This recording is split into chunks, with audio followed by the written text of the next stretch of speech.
Lights, camera, action for the 2025 Easterseals Disability Film Challenge. Filmmakers who are calling all the shots. Hello, I'm Nick Novicki, coming to you live from the Sundance Film Festival. Well, that's awesome, Nick, but what is the genre? The genre this year is Thriller and suspense. It's bringing forth some unheard voices in the entertainment industry. I wanted to normalize disabilities. Without this, I could see a lot more difficulties becoming a director. I'm really excited for what the future holds. The talent in the disability community is there. Talk about enthusiasm. See you soon. Happy Sundance. Did you break the rules of the Disability Film Challenge? You want answers. I want the truth. You can't handle the truth. This year, we did the most workshops in directing, writing, producing. We have been working with this group of filmmakers for the last 3 months. I'm so excited to be here to chat with you guys. My name is Gemma Simba. My name is Scott Klum. Coming at you from New York. Thank you for the opportunity to present our new series. Your pitch was fantastic. Everybody is showing what they can do. I see short films. How often do you see these short films? All the time.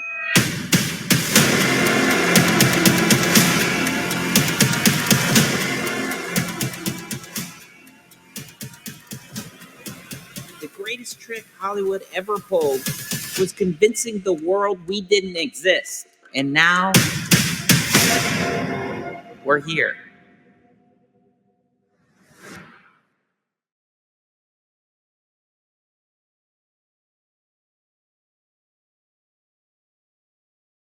So we will have a Q&A that'll go on a little bit, and we'll have a couple of mics I'll be walking around the room.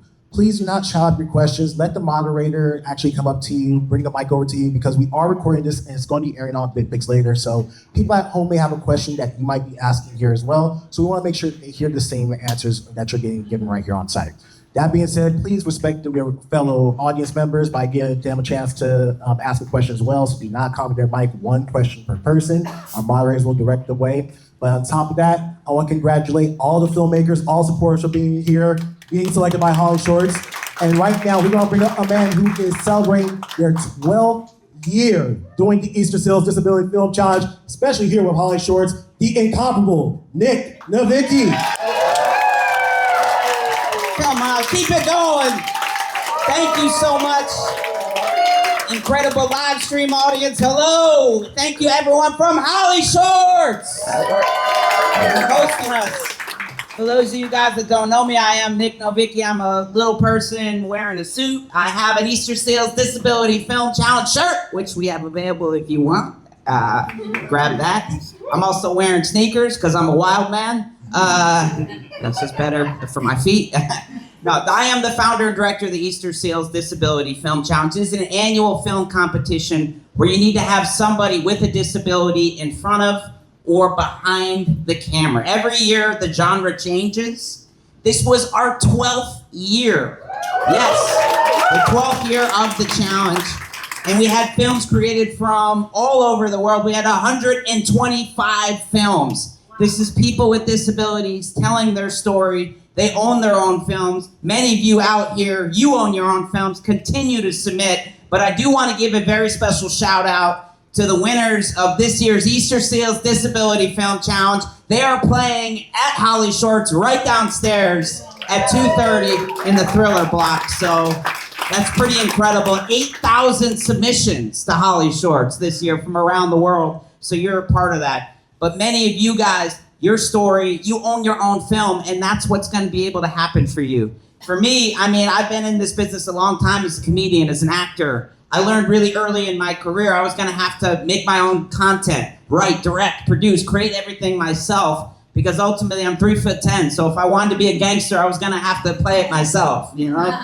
But work leads to work, and that is what you guys are doing. So continue to do that. I know right now the industry, it feels like it's a weird time in the industry, but guess what? It is a great time in the industry because you have the power. You can make your own content. We are 1 in 4 of the population, and we haven't seen ourselves represented. So that is a lot of upside in that.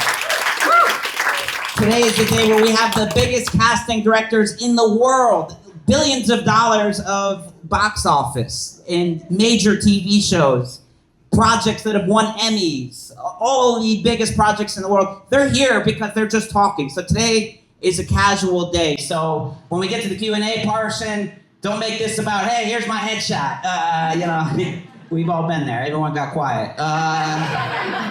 No, today is a day about networking because you guys are ultimately going to end up hiring each other. And I know it's a hard time. I know in the industry it is. It feels like there's, you know, it's peaks and valleys. I've been in it for a long time. And I was like, man, you know, things are, you know, slow. And all of a sudden, you know, I was on a roll. I've been in 50 TV shows and movies. And all of a sudden, it feels like, oh man, I'm making some rhythm. I'll be honest, like these two guys from Columbia came up to me because I'm starting to get recognized. They didn't really speak that good English. They came up to me and they were like, hey, picture? And I was like, yeah, let's take that picture. So I'm taking a picture with the first guy and I'm like feeling pretty good. I'm like, I'm recognized, you know? Then the second guy is like, picture? I was like, let's do it, man. You know? So now I'm taking a picture with him and he turns to me and he goes, in my country, you bring good luck. And I was like, oh, here we go, James. This guy doesn't even know who I am. But ultimately, it's all a point of view and it's opinion on life. It's about creating your own content, putting it out there, and that's what you guys are all doing. So you guys ready for an incredible day today? One more time, you guys ready for an incredible day? Because here's what's going to happen. We're going to have a panel. We're going to have this interactive. You're going to be able to talk, but more importantly, we're going to hang out and party, and we got food and drinks and other things, because ultimately, at the end of the day, that's what this is about. You guys are going to hire each other. So one more time, let's get this panel started! All right. Now, we do have an incredible partnership with the Casting Society, and so we have incredible casting directors that are going to be coming up here. And this discussion is going to be led by somebody who has truly been an incredible ally and advocate to the Easterseals Disability Film Challenge, to the disability community, did a story on Daruma, which we'll give a shout out to you guys in there. And so without further ado, I want to give a huge welcome and thank you to our moderator, David Daniel from CNN, and our panelists.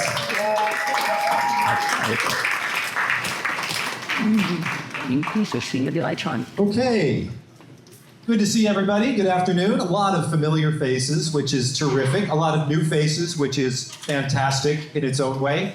I'm going to introduce myself. I'm David Daniel. I'm a senior producer for CNN for entertainment. I have a blue shirt, a black slacks, glasses, and this year a gray goatee to go with my gray hair. And it is... But this is not about me. This is about the amazing casting agents and This is about the amazing people that you've come to see. So without further ado, please welcome April Webster, Amber Horn, Beth Ingrid, and Tammy Patton.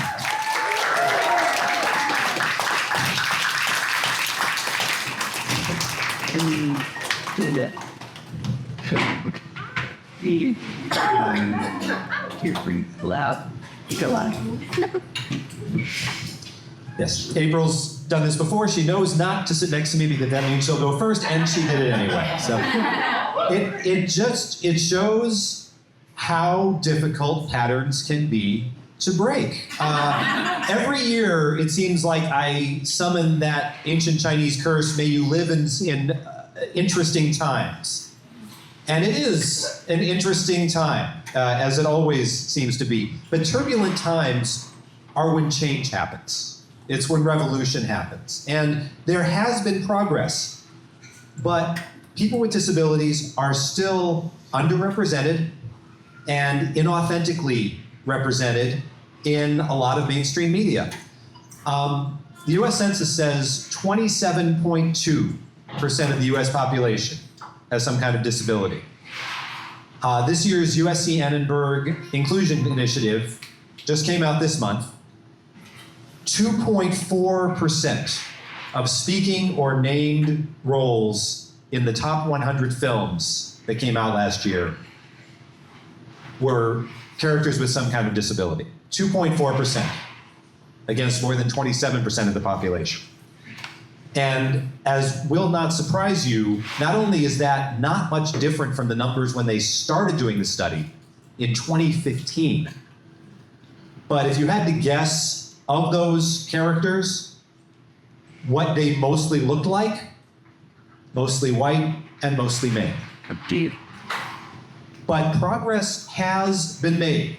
The fact that we're here for a 4th year, the fact that you're here, means progress is being made and will continue to be made. There are success stories, more each year, and it's due in part to the folks on this stage and their colleagues who are doing what they can do at that critical point of getting people in front of cameras. So I want to start by asking each of them in order, what changes, especially in the past year or two, but overall as well, have you seen, and when it's applicable, that have you been part of? We'll start with April. Hi. Okay, it's on. Hi, I'm April Webster. I have long, white, curly mane of hair. I'm wearing kind of roundish glasses, and I'm wearing a kimono top and black pants. And I have green eyes. Anyway, and I'm from New Jersey. You know, we're seeing more and more of people being mainstreamed, which is really what we're all hoping for. So that it doesn't have to be specifically a role that's written for someone who uses a chair, or for someone who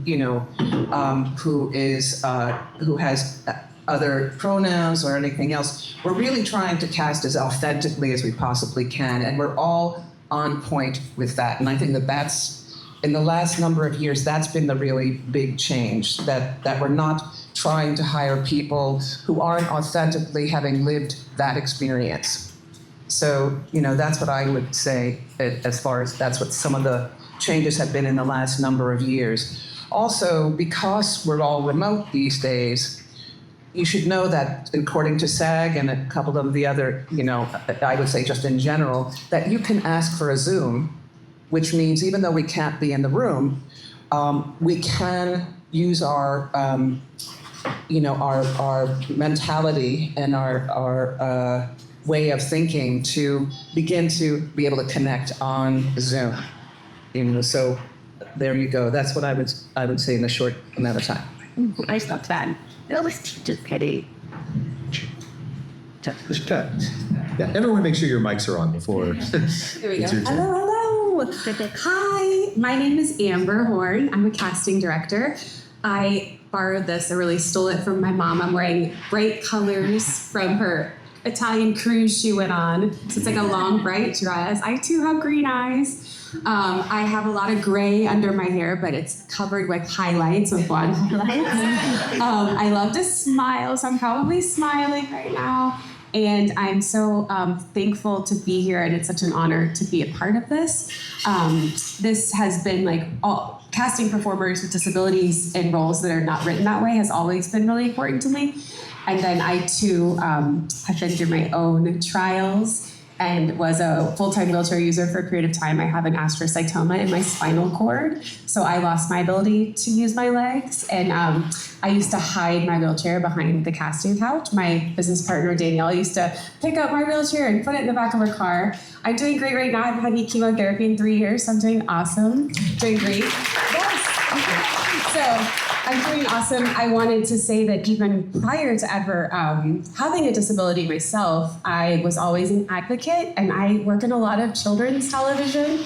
And one of our TV shows I cast called Nikki, Ricky, Dickie, and Dawn was like season 1 of the show. There was a role written for just like a kid at the birthday party. And I said, there's some other great kids that are full-time wheelchair users. I've always thought it was really important for kids to see themselves on TV.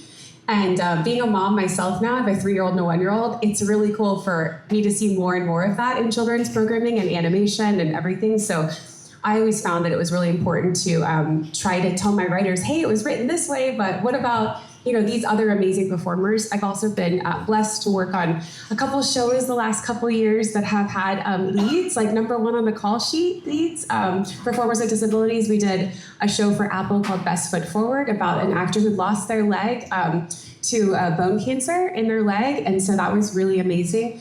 We've done a couple other shows, Healing Powers of Dude. We had one of our main 4 girls has muscular dystrophy, and she was one of our series regulars. So I've cast a lot of kids that and put them on TV for the first time, which has been really awesome. We recently just did The Orphan. Well, actually, they renamed it to Great American Family, I think is the American Family on Hulu. The name changed like 4 times. We started casting it like over 4.5, 5 years ago. Good American Family. Good American Family. And it was based on the Natalia Grace story. And so the Natalia Grace story, so we also did like a really big search. So I've been very fortunate to be able to do really big searches. And what I've seen in the last couple of years change is really since March of 2020, how we do our jobs, like what April was saying, has dramatically changed. And one really cool thing is that it allows us to audition performers all over the world and open those doors that are more difficult to get through. And so that's been one of the biggest changes, and it's been really fun. And I'm so excited to meet all of you. Thank you, there. Hi, my name is Seth Yanklowitz. I'm a casting director as well. I'm the most handsome person. Okay. I am bald and I'm covered in tattoos. I do not have green eyes. They are brown.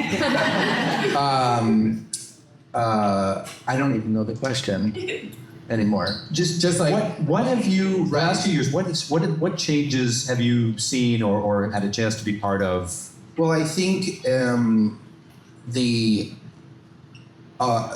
studios and networks have fully opened their hearts and their ability to allow us as casting directors to, and our producers, obviously, first and foremost, but allow us just to cast an actor, right? So even if it's not written as an actor with a disability, and we are able to find the right person, and they just so happen to be, there's no issue with it. Now, obviously, there will always be stipulations, and but for the most part, like when I was doing How I Met Your Father, we had because one of our producers has a son who has a disability, and so it was important to him, and we were like, great. Awesome, and then sort of open the floodgates, and so that was really a great sort of change for us. And I think now more than ever with what's going on. April said this earlier. I'm going to steal it from her a little, but with what's happening governmentally and DEI, like it's more important now than ever for us casting directors who were always at the forefront of the diversity conversation, the changing the role to a female from a male we're the originators. But now it is, more important that we do it in all aspects. Wait. I'm Cammie Patton. I'm also a casting director. I have covered my gray with a sort of reddish brown. I have just under shoulder length hair. I'm wearing a cream shirt and jeans. I have a son who has Down syndrome, a grown son, and have been an advocate for a long time for all challenges, whatever they are. I had the real fortune, and I think this is part of building on what we're talking about, of what has changed. Several years ago, Jason Kadams, who I have worked with many times, Jason also has a son who's neurodiverse, and he wanted to develop a series here based on an Israeli series that starred the 3 leads were all young adults on the spectrum trying to live independently. And it's a brilliant series if you've never seen it, the Israeli one, but they were all actors who were neurotypical playing those roles. They were amazing, but they were all neurotypical. And Jason went to Universal and said, I would like the opportunity to at least try to cast any or all of our series leads with neurodiverse actors. And to Universal's credit, they said, go for it. They gave us 3 weeks in front of what would have been our normal prep time to see what we could do. And part of what has changed is the ability to reach out to so many places. It's easier to find people now. It's easier to get the word out all over. We saw people from all over the US and Canada and the UK, and for every theater that I would reach out to in various regions all over the country, they would say, have you tried this place? Have you tried this place? They connected me to so many. I have this huge database now of where to go to get auditions for people who are neurodiverse. And when we started, the studio had said, we're hopeful that you'll be able to find one.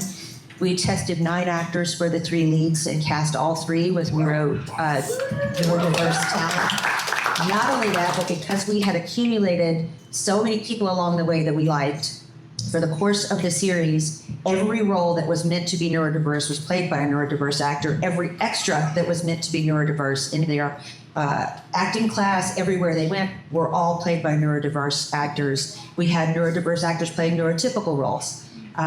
It was the most incredible experience of any job I've ever had, and it has forever not just changed my mind that it's a challenge to find people, but changed the minds of everybody at the studio. And it's, I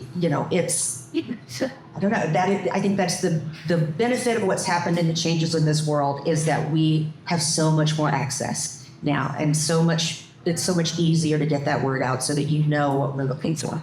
And I just want to say that, talking about what Cami has said and everyone on the panel has said, that it requires us creating some neuroplasticity for the creatives, because a lot of times when they're writing it, they are not performers with they're not someone with a disability. So to not even ask, but to bring in those actors or to make a suggestion. I was casting a Western for Kevin Costner, and they were 3 sisters, and I wanted to use the young woman from what was her name? Quiet? No, yeah, I can't remember her name now. Yeah, but I mean, she's deaf. So I wanted to use her for one of the sisters, and I did the historical backup as to when the Gallatin, the Gallaudet school opened, and it was totally in the timeline.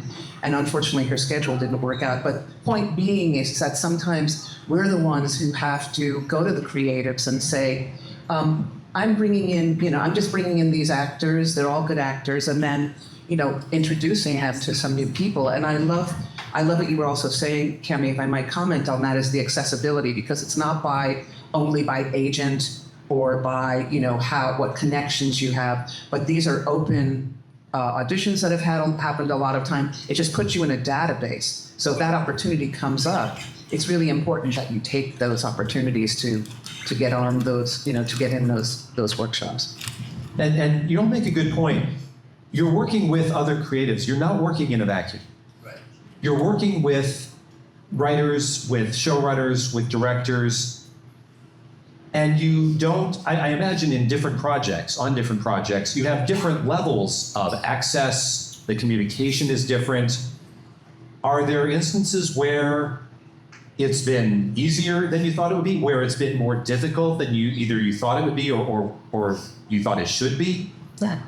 I was doing a series that was shooting in New York, and we were casting several characters that were going to be in a writing class with one of our leads, and they were going to recur in several episodes. And so we had no parameters. They just had to be believably in a writer's class. They could be male or female, any shape and size, it didn't matter. So we brought in a huge mixed bag, and one of the ladies that we hired was a wheelchair user. And, this was going to be on a set. She had a few accommodations that she needed, one of which was an accessible trailer. So I was speaking to our line producer, and she said, that's actually going to be an issue because we're shooting this on location, and this was during COVID, and there are no accessible trailers available. She said, let me think about this for a second. And then she goes, okay, you know what? Across the street from where we are shooting is a hotel. I'll get her a hotel room. We'll just send hair and makeup to her and wardrobe. And then she goes, you know what? Yeah. I don't want to park all of these trailers in Brooklyn anyway. I'm going to get hotel rooms for everybody working that day. And we'll do hair and makeup and wardrobe out of the hotel. And it ended up actually solving a problem and saving money to accommodate her. So, you know, this, I think one of the things that is helpful to us is to have as much information as possible about what might make it easier, what accommodations might be necessary, because we can help pave that way. And we have a lot of line producers who are problem solvers and are not intimidated. And most of the accommodations are so easy to do. So as long as we are educated to be able to present that, it makes it less, it's less of an obstacle to get over to have someone be considered, if that makes sense. And it's very important. And it's very important. I mean, one of the things we always ask now when we set someone is, what accommodations do you need, regardless of, you know, whether they're, you know, whatever actor they are, we ask them what accommodations they need. And I think that what comes up for the line producers is they don't know, they think it's going to be a lot of extra cost and a lot of extra trouble. And the thing to understand is, and you know, we've been working for a long time to get this into the budget, that in the event, you know, that you have a part of the budget already allotted to this, and so then if you do hire a performer with a disability, you're already set. But I think it's not knowing what it's going to take, you know? You need both the advocacy and the information to back up the advocacy, because you can't assume that the people you're advocating to are going to have that information. But you're right that most line producers are pretty flexible, and if you make it seem not like this is a special case or something like that, that this is just the nature of doing business, then, you know, it makes it a little bit easier. Seth, Amber, have there been things where it should have been easier, where you expected it to be harder?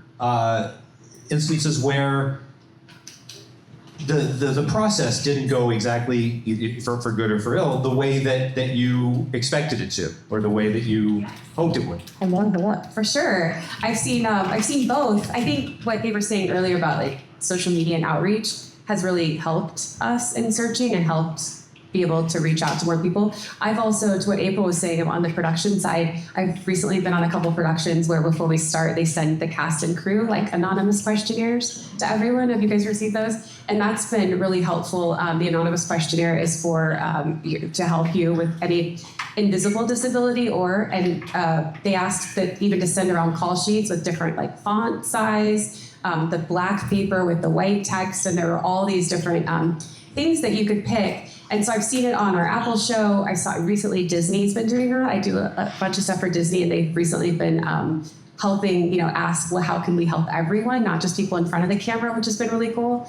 And Josh Sundquist, who some of you know, who wrote and created Best Foot Forward, who was based on his life. We had a lot of people behind the camera as well on that, and had an advocate from Apple that made sure that everyone was taken care of, which I think has been really cool. But as to answer your question more detail, like harder or easier, I'm always surprised, like what Cammie was saying, that the more we know, like then we can help everyone. So I think, I've been surprised by the outreach really about how much fun it is to reach people I never would have been able to without social media too. I kid out.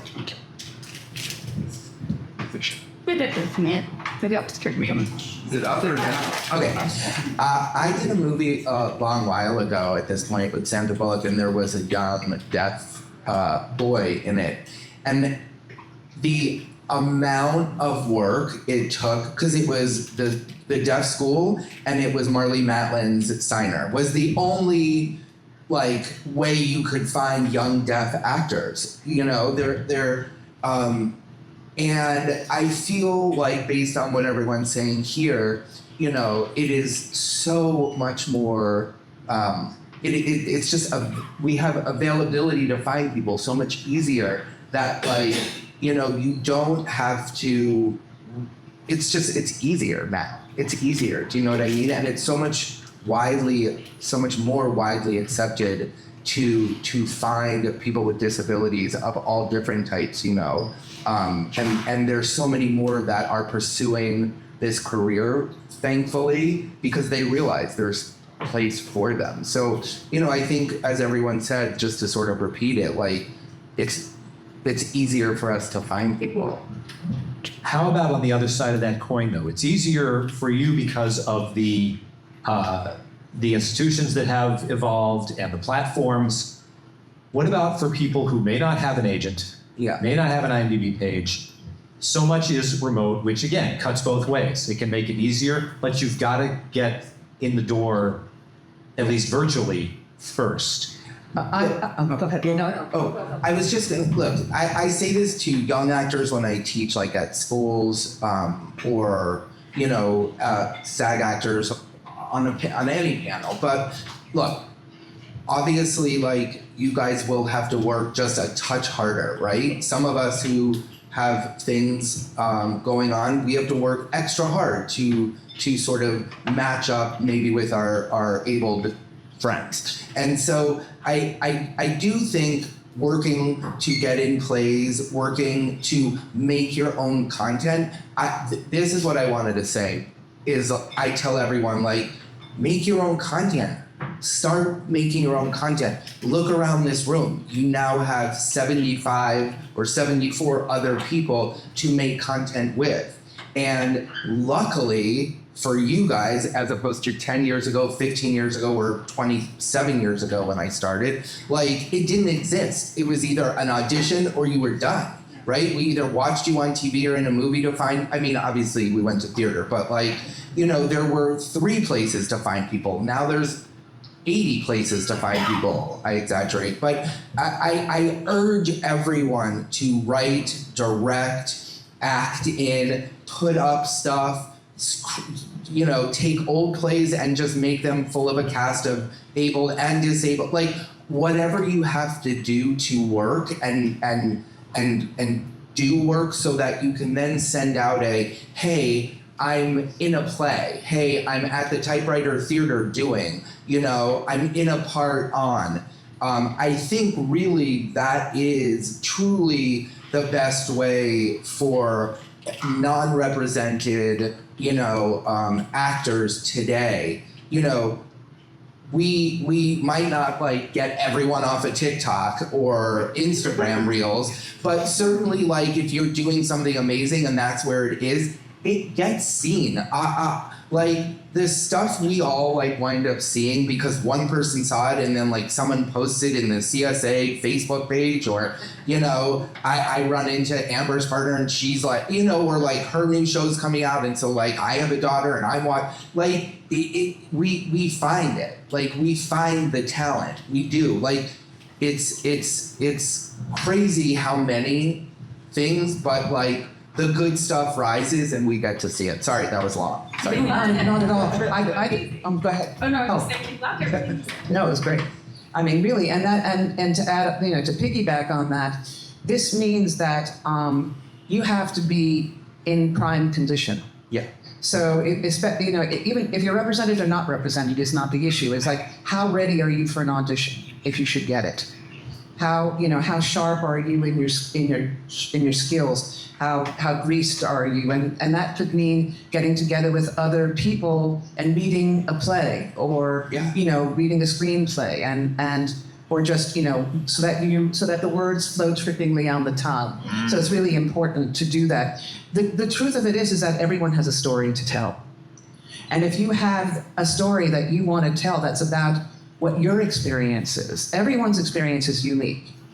I never say that people are special. I say that they're unique because no one has had the experience that you have had, right?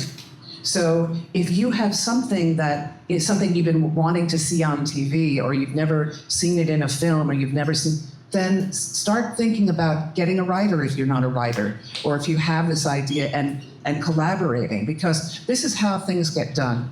You create, you need to be in the conversation.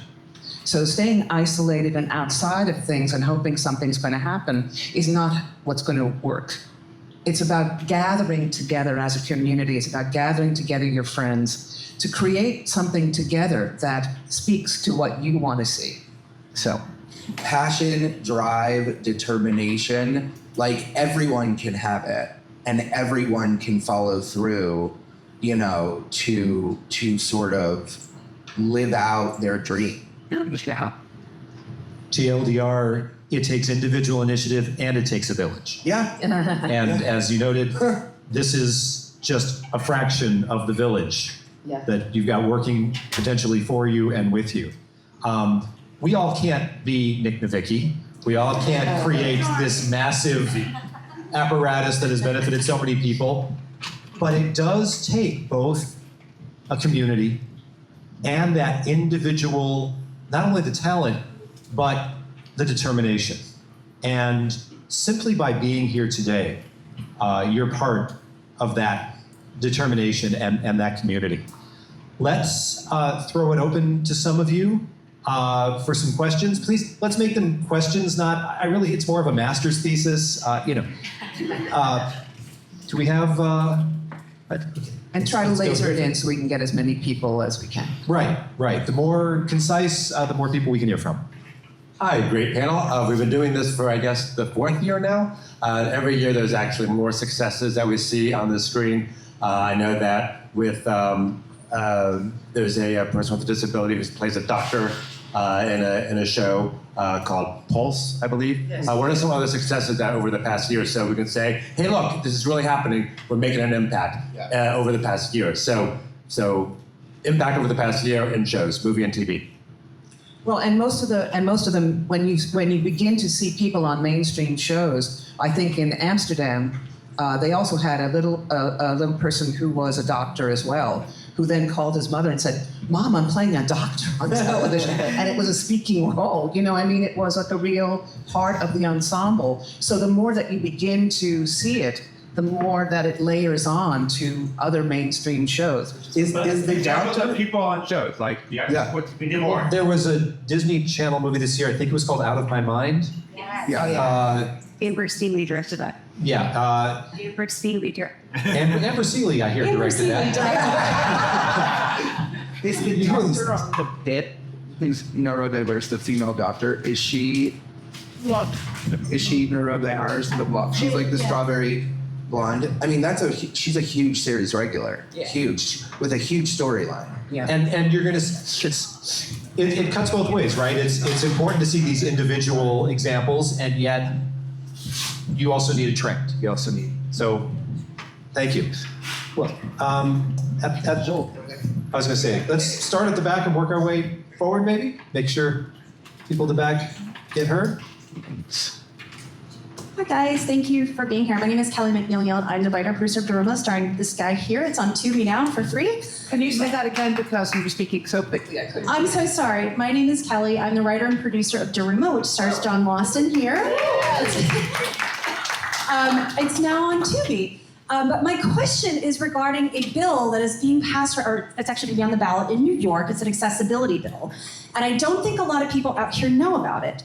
But in June, New York City Council member Christopher Martin introduced a landmark bill, Intro 1307-2025. It is a direct challenge to the quiet dismantling of protections like 504, and it's going to actually fund creatives that are casting in New York and give them grants. It's mirrored after the successful Women's Fund for Media, Music, and Theater. It basically provides money for productions that give accessibility, trailers, ASL interpreters, everything. But I don't think a lot of people know about the bill. So my question is how can we, one, support the bill in New York and then mirror it in Los Angeles? Because we're trying so hard to keep production here, and this is money. So what can we do to help support? So look, I'm not a politician. I got opinions, but I'm not a politician. But here's what I would say. Because I have 2 children with 504 plans, so I know a lot about it. I think first off, financially supporting the person who is doing the bill, whether it's $5 or whatever, it helps to get it passed through. And then SAG actually, who I'm very close with a board member of SAG, and she was part of getting the $740 million in Los Angeles with Gavin Newsom.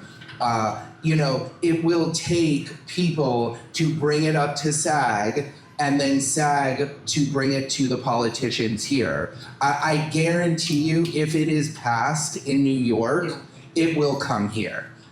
for exactly why you said, because they're trying to keep it here. And also, obviously, California being the best state in the U.S. right now.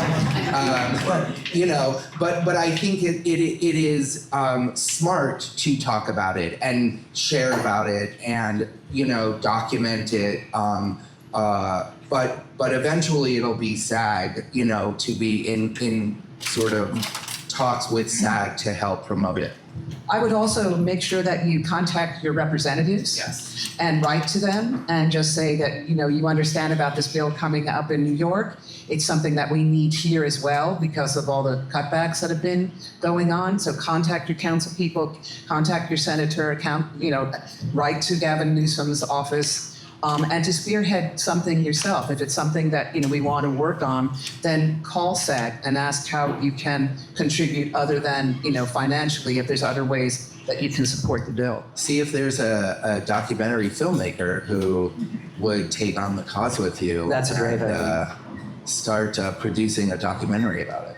And this goes along with that idea of putting in the budget right away. Monies that are for working with performers with disabilities or people who are otherwise, diverse and stuff. It's a good reminder if there's a day or a week when for whatever reason you can't work on your personal push forward, maybe there's something you can do on a legislative push forward to work at that one. This one back there, gentleman in the glasses? Yes. And then we'll go in. Testing 1, 2. Yes, thank you very much for doing this for us. My name is Rado Vlad. I'm with the film Your Time, Raleigh, if nobody saw it. I have this question about the casting process, and I couldn't get an answer from the agent or somebody else. In terms of headshots, as a person using a wheelchair, what exactly are we supposed to have on our profiles for the casting to notice or not notice or choose or not choose? And is there some sort of disability box where you're supposed to mark or ignore? Sorry I took the lead here, but I just thought to myself as I was sitting here, when I was working on that movie, I was like, why can't we call SAG and say, send me every SAG member who is SAG? And they were like, that's discrimination. And I was like, how? I'm trying to And so, look, in terms of the headshot, for me personally, a lovely picture of you in your wheelchair. Like, period, the end. Or in your special... Yeah, the little red note when the agent or manager submits you, it shows up red for us on breakdowns, and there could be a little note like, they do acrobats with a full-time wheelchair user. They use a cane. My friend Courtney just lost her leg last year to cancer, and she's an actor, and I've been helping her anytime she needs help with anything. I'm like, I'll read with you, I'll help you. And we've gone over that recently with like her slate. She can use a prosthetic, and she can use a cane. There's other things she can use. So her big thing is like, well, I don't want my headshot, to be this, or my slate to be this. What can we show? And I say, just also, they have the little slate shot thing you could do sometimes where you can, in the slate shot, say the devices you use or say the things that make you extra special, awesome, like whatever that skill is that you have, whether it's speaking another language or you're a gymnast or whatever, or what devices you use. You could put anything in there. I think it's just a few seconds long, but the little red note for me really helps. I always tell actors too that when agents and managers submit them, oftentimes they'll just see like boy 12 and they submit. Whereas like in bold, the very next sentence is full-time wheelchair user, or looking for a child with one leg, or a little person who can do these dialects, or whatever the thing is specific. So we do have to unfortunately go through a lot of that aren't right. But actors usually, when you receive the audition, if that's not applicable to you, you're not going to put yourself, essentially on tape. But the headshot, I think the slate shot and making sure your rep writes a little note. And on Actors Access, you also have the ability to do that. Yeah, it's a special skill, right? So Absolutely. Gentleman right here in the black shirt. Yeah. Thank you. Is this on? Yeah. Hi, my name's Joshua Rose. I love what you guys are doing. And my question is, what would you like to see in the future? Like, what progressive thing you would like to see in the future? I like what Seth said. Oh, open-ended. I like what Seth said is like maybe having SAG collaborate more. And there's got to be other ways to communicate and be able to identify yourself if there's something, But I would love to see, when kids, especially like being a mom, we're all parents, like that when they turn on the TV, they see the world how it is. And I think that would be what I would love to see is that, we could open up these conversations with our kids and teach them to be kind, and everyone's different, and people have things they're going through that we don't even physically see that we don't know about. So treat everyone with kindness. So I would love to see more of that. Yeah, my daughter is Black, and I remember, she's only 9.5, so it's only, less than a decade ago, but there were shows, there was an animated show with a young Black girl who was a doctor. And I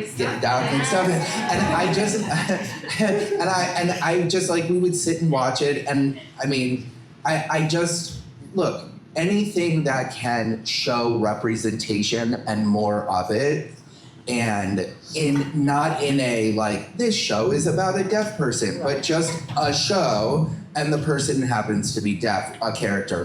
That is, I think, the goal here, right? The penultimate goal is we get to just take a character and maybe it's, just figure out a different type of actor. Right. It's about mainstreaming. Right. So that, and then this goes for, the diversity across the board. You don't want to be the Asian actor who's always playing the coroner or who's always the scientist or, it's about not stereotyping people and getting to mainstream. And the ironic thing is that when I first started working on, in these committees and things like that, this goes back to, I won't tell you how long ago it was, but we had those lists. We all would, scour whatever we could, and we would share all of these lists. And that we do have some things on the Cast Society from the various open calls that we've done. Yeah. But God bless Danielle and people, and casting director Danielle Demchick and people like that, because she keeps tabs on everything. So when I'm looking for something, I know I can call Amber or I can call Danielle, and it's about us being in the community too. We're sharing what we know. We help each other. Casting directors, we all help each other all the time. We're reposting things for each other. If one of our friends or colleagues doing a search, we'll share our lists. I recently helped share our entire list of people. I cast a lot of people who sing and dance. I don't sing and dance, which is funny. So I think everyone's amazing, but I've been passing around a lot of lists to other casting directors that are also casting things and being these were all these amazing people, see them.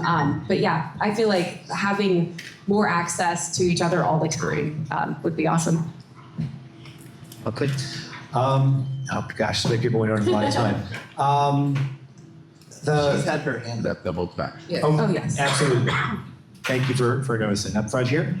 Careful of the water that's there. Oh yes, there's a lot of water on the floor right there. So don't slip. That's it. Like that. Hi, Cammie, thank you for your remarks on the neurodiverse actor. My question is for all of you, we've been talking about, I guess particularly Seth, making our own content. And I've made 2 short films myself. One I just finished, and the first one won 5 awards. But they cost between $5,000 and $10,000 each. The SAG does not have a separate contract for vertical content and have no plans on allowing us one. So it's really cost prohibitive for us. Aside from going FICOR, which I'm seriously considering because of all of this, do you have any suggestions as to how we can make our own content without working off the card? And I've done fundraising, and I've hired a fundraising person for the first 2 films, but it was still incredibly difficult. That's true of all indie films right now, by the way. I've been called to do a number of films that are low budget films, $3 million. Yeah. That's low budget now. But that is always the biggest problem. Even though they say we have a certain amount of money in escrow, everything is dependent on who you can attach. And in this case, other than a GoFundMe or that kind of thing, it's very hard. Yeah. So SAG low budget doesn't apply? The low budget does, but it's still very expensive. I didn't pay any of my actors. Right. Stipends to my crew. Right. You mean to become a signatory? Is that what? Yes. I see. Yeah. Yeah. It's I can speak to the vertical video side of it. Keep pushing because that is changing. I can say on my network, on the digital side, there is more vertical video viewed than 16:9 video viewed. Also, right now. Didn't it was just announced Thursday or Friday that the micro film, micro television, micro dramas. Thank you. Is becoming huge, and so there's a new company that Jane Weissman is head of. I mean, so perhaps as opposed to making a short, maybe it's time to investigate the companies that are going into micro dramas and trying to sell product there, or make I don't know that changes you wanted to make your own content, but there is a whole nother arena that is taking off, and perhaps that's a place to investigate. I think micro budget covers everything under 20 grand. Micro budget. John was saying micro budget covers everything under 20 grand. Yeah. And the content today. And it's agreed upon between the producer and the actor. Right. I mean, the thing is that if you're able to finance, and I know that this is very tricky, there isn't a single production company or agency that doesn't have someone who is scanning the web constantly for content. Yeah. Any kind of essay, any kind of short story, any kind of video, any kind of anything. They're always looking at Insta. They're always looking, or I guess what they call now, I know Graham. Sorry, I'm not up to date. But all of the platforms are constantly being scanned all the time for content. So it's a tricky question. It's just money's now, because of what's happened between COVID and the strike. Everyone is keeping very precious, but with the bill that you're speaking about, plus I think Nick said something about this new award that's being made of $25,000, for specific filmmakers, all of those things. It means investigating all of that, like who is presenting financial awards and things like that, and to really push on that. I mean, I just want to say, just off topic for a second, that the fact that you're here shows that you're committed to your career, whatever that may be, whether you're a filmmaker or an actor or anything else. It means taking advantage of all of those things, because even if you've seen the people speak before, like me, or whatever else, what you're doing is you're also networking. And someone might have some money, or someone might be a producer in the room and say, "Oh, what story are you working on? Oh, I love that idea. I have a little bunch of money here that I might be able to help you with. I might be able to contact some people." You just don't know. That's why I say being in the conversation. That's kind of what I mean. Maybe one more, a couple more. Let's get into the front row here, the lady in purple. It's always one way to get my attention is wear purple. Hi, thank you all. I'm just curious, how many scripts are greenlit that come across your desk that have been written for the disabled community? And how many times do you have to say, well, go to the producers of the networks or the studios and say, would you consider doing this another way? I get sent, Seth probably too, we get sent a ton of indie scripts, right? Yeah. And a ton of filmmakers will find us and reach out to us, and we read projects all the time. And I think that, do you guys know Effie Brown, the amazing Effie Brown? Yes, so she recently had a project who was a person who needed to be using devices to get around and everything, and it was degenerative. It was like a degenerative disease. And it was, I think we get sent projects sometimes, but she was the lead, number one on the call sheet, this particular film.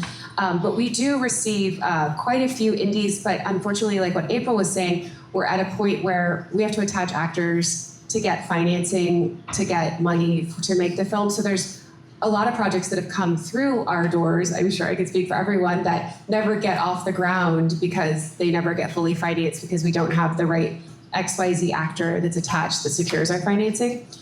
So I think as far as the studio side goes, oftentimes, I mean, I've been lucky to have roles that are written already that way, but I haven't had too many studio films that have come to me as the lead where it was written that I was able to like say, what about this for the lead? Look, as April said, indie movie making right now is just brutal, unfortunately, like the way of the world is to get your money, they need a name. But just so you know, the names that they need aren't even doing the scripts that we're getting. Like it's yeah, exactly. They're like, it'll be greenlit with Ben Affleck.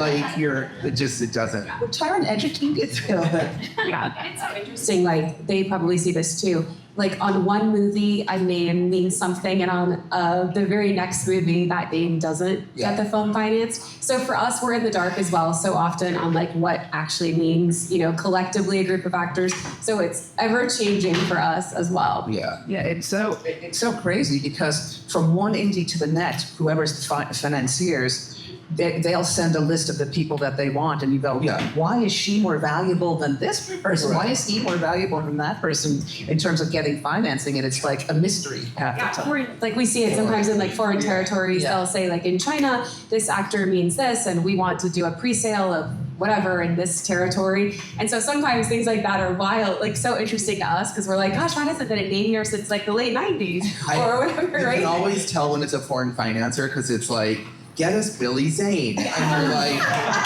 it's a foreign finance movie. Let's get David. Yeah, well. And Billy's Billy plays Brando in a movie. I know. I saw that movie. Research on this.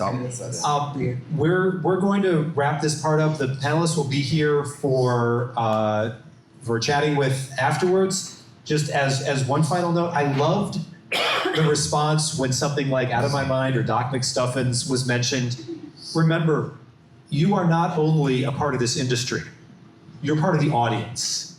And as such, you have a voice in both aspects of it.